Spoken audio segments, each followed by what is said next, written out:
Also coming up on the program, Tata Curve launched. The price starts at about 9.99 lakh. The features, variants, performances, we get behind the wheels to bring you all the pros and cons and ultimately the overdrive verdict.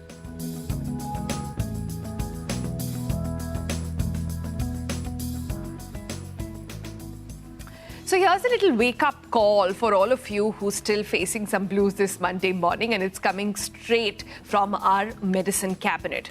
It turns out that over 50 drugs, including some of the pretty common ones like certain brands of Paracetamol, Pandy, very popular again, have failed quality checks by the Central Drug Standard Control Organization. Now, these meds we've been popping for our headaches, indigestion, and even our daily vitamins might not be up to the mark. This piece of news may be even harder to digest over there. So here's what happened. In this latest report for August 2024, the CDSCO flagged several popular drugs as not of standard quality. We're talking about everything from paracetamol tablets to anti-diabetes tablets, even some calcium supplements like Shalcal, which are very popular. And it's not just the vitamins and over-the-counter stuff. Some of these essential medicines for chronic conditions like high blood pressure, diabetes, all of these were in that order. 50 drugs which were banned. Now, the ones that didn't pass the test include names from some pretty big pharma companies like Hetero drugs, Alkem labs, even HAL for that matter. And we've got a few antibiotics and children medications like Cepodem XP50 that didn't make the cut. Some of these drugs were even flagged as spurious. Now, this is the tip of the iceberg. You even had one batch of medication, for example, where the company came forward and said that we aren't even the company that made the medication in the first place. Imagine getting medicine that's literally from the people who say they've made it, but they come forward and say, no, we didn't actually make it. All of this follows a different big move. And this is also a move we covered right here on The Breakfast Club just last month, where the same organization, the CDSCO, they banned over 156 drug combinations. That was a different set of bans, but we're hearing this take place again and again. That set of combinations was considered risky for humans. So obviously, things are being shaken up in the world of pharmaceuticals right now. Should we be swapping out the brands that we go to regularly, Paracetamol, for example, with other medications? To understand all of this, we actually have with us two guests. First, to understand more on the story itself. What happened? We have Shireen Elizabeth. She's our correspondent. She's joining us. Let's get from her the news itself. So, Shireen, just tell our audiences, as we just told them, a few days ago, you had drug combinations that were banned by the same organization. Just a few days ago, as we're telling our audiences in a separate piece of news, you now have a lot of medication that we're all very used to that the organization has come and said has failed a quality test.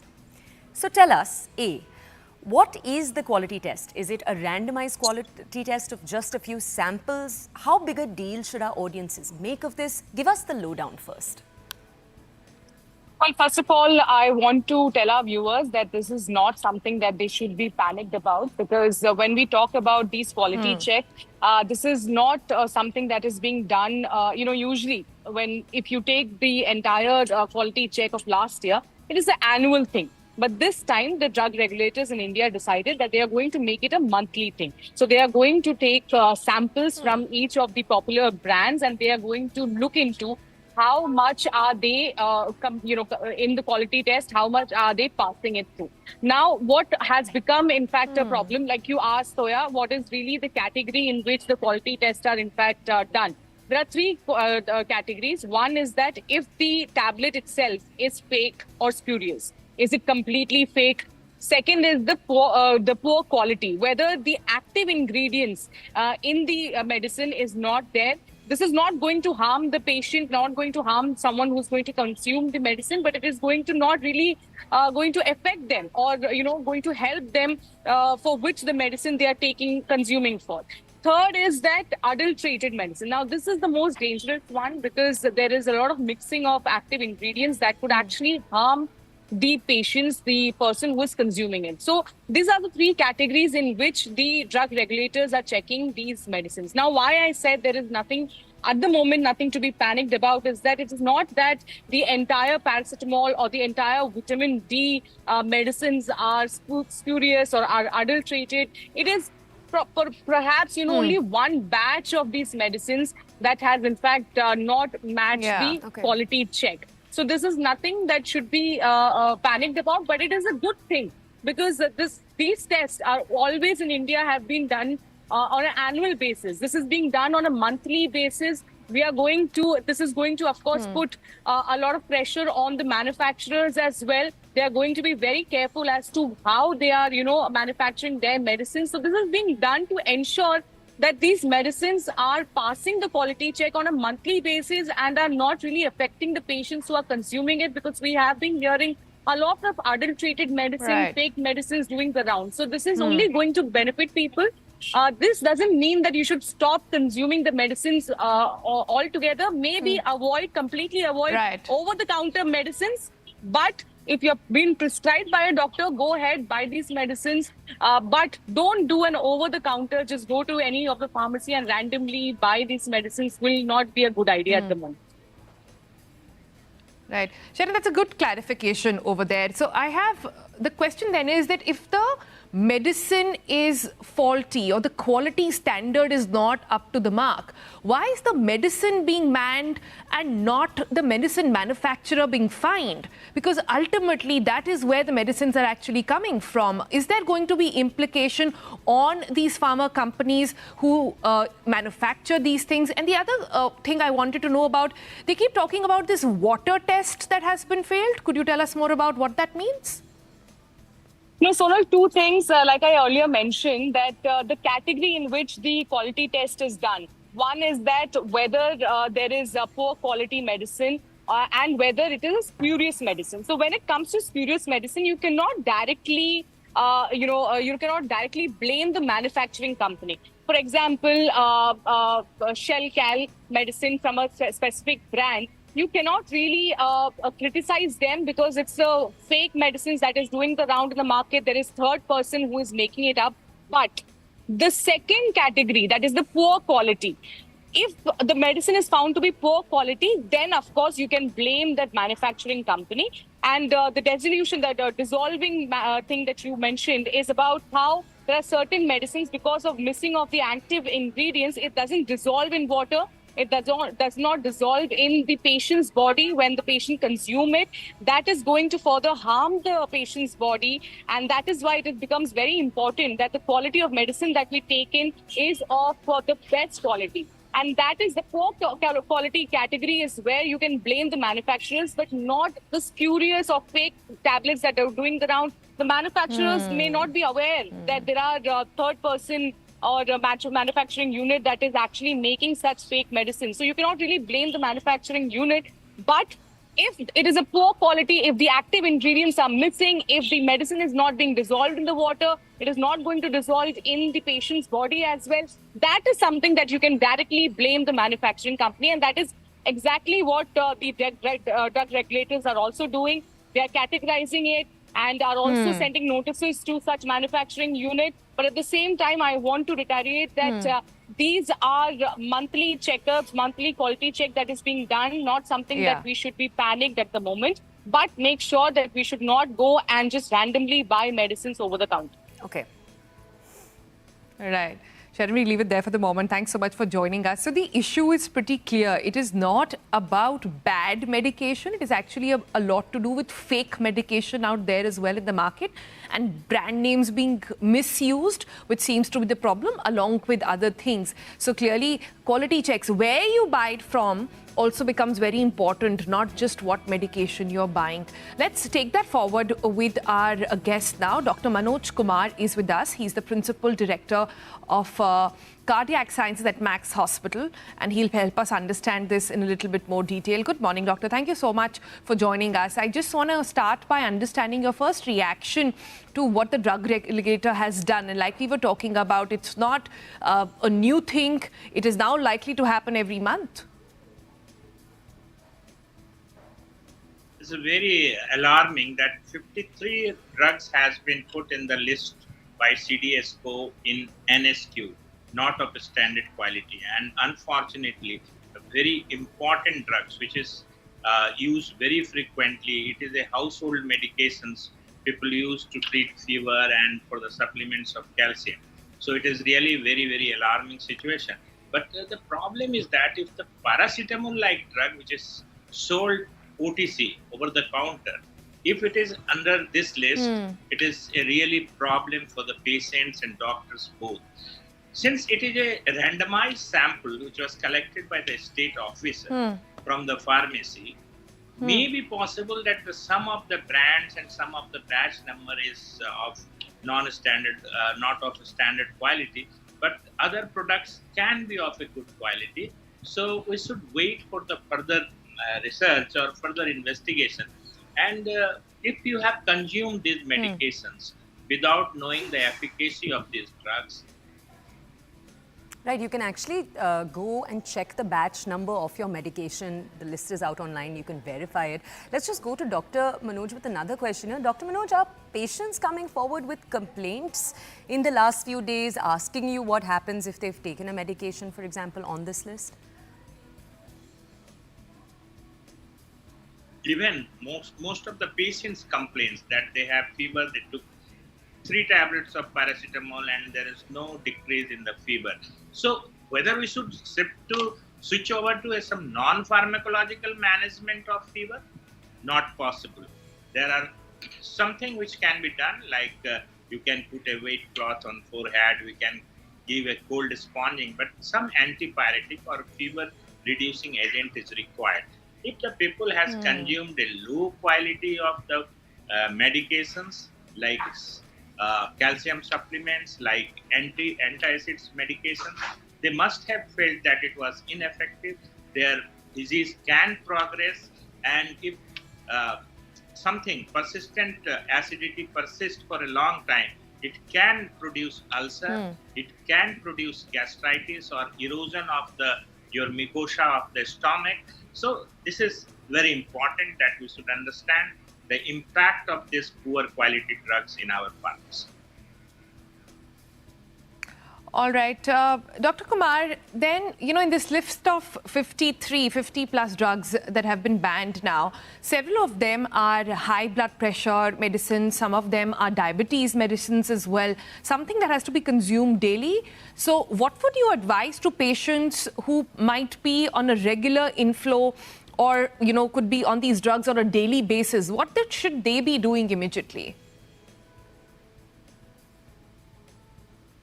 Yes, some anti-diabetic medications, some antihypertensive, very commonly used antihypertensive or high blood pressure medicine like telmisartan is included in the list. So first advice to the patients who are consuming this medication, they have to switch over to some other antihypertensive drugs like calcium channel blockers, beta blockers, some alpha blockers. There is a number of antihypertensive agents. They should switch over for the time being unless it is reconfirmed by the government agency that the quality of the drugs which are in the market, they are of good quality. Same, if you are using some anti-diabetic medications and it is not effective, then your blood sugar can remain uncontrolled for a longer time. And you know that if the blood sugars are high, there is always possibility that you can have end organ damage, like you can have damage in the eye, you can damage in the kidney, you can develop some complication of diabetes because of poor glycemic control or poor sugar control. Doctor, if we could also ask you now a broader question. If you just take a look at the list of all the manufacturers, these are some of the top names in the country. We just want to ask you, what can be done to improve quality control to prevent spurious drugs from entering the market in the first place? Yes, very true that some of the products are from a giant pharmaceutical company of our country, and we require some more vigilant follow-up of this type of situations, because just before this month there was 156 drugs was in this NSQ list. So it is happening very frequently. So we need some law enforcement on this manufacturer.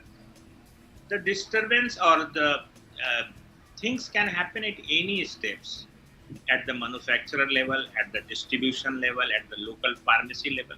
So we need a very tough law.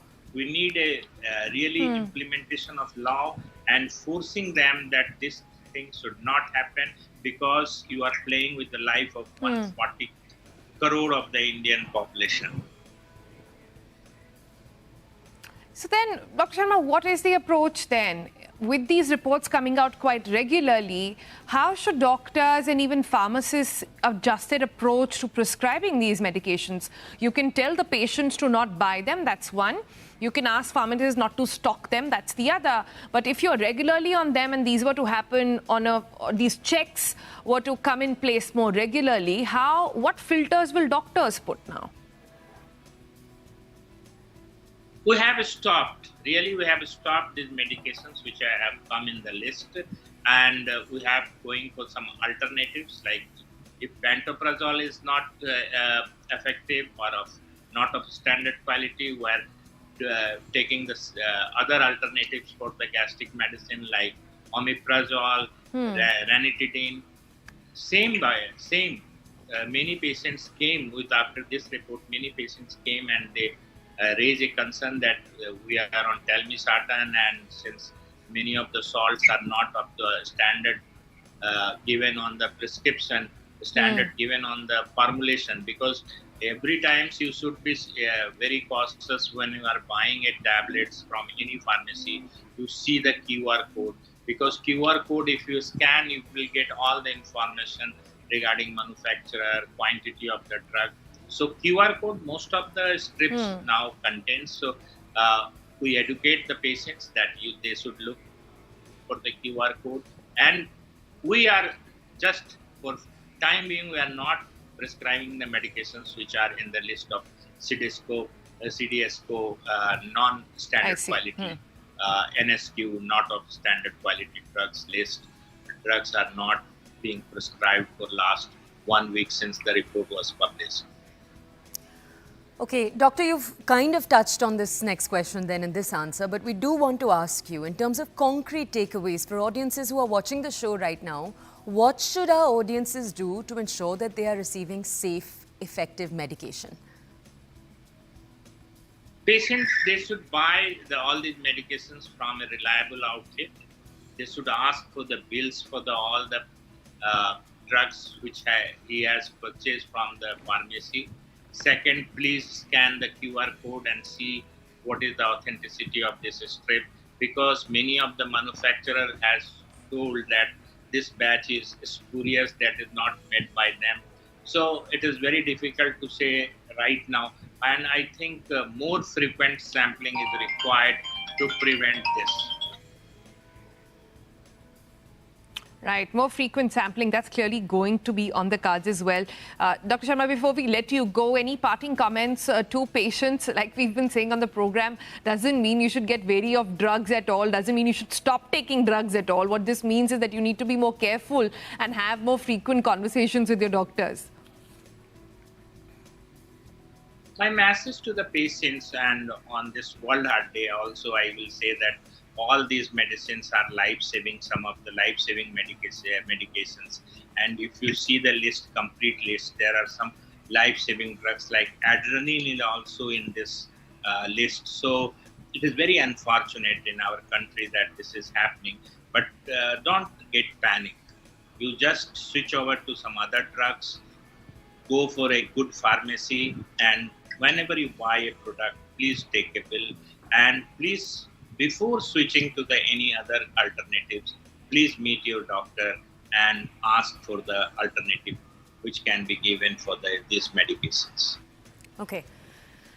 Dr. Manoj, those are solid takeaways for our audiences. Number one, don't panic. Number two, meet your doctor if you were on these medications. Ask for alternatives and look at where your medication is coming from. Go to good pharmacies. These are all very solid pieces of advice. Doctor, thank you. We're going to take you, our audiences, now into a short break. But coming after the break, we're switching focus entirely. We're going to have you meet Miss India Universe 2024. This is Riya Singh. She's India's new universal beauty just 19 years old, the face of India, what it takes, what she thinks India has to bring to the world, and her own ambitions. We'll ask about all of this and more on the other side of the break.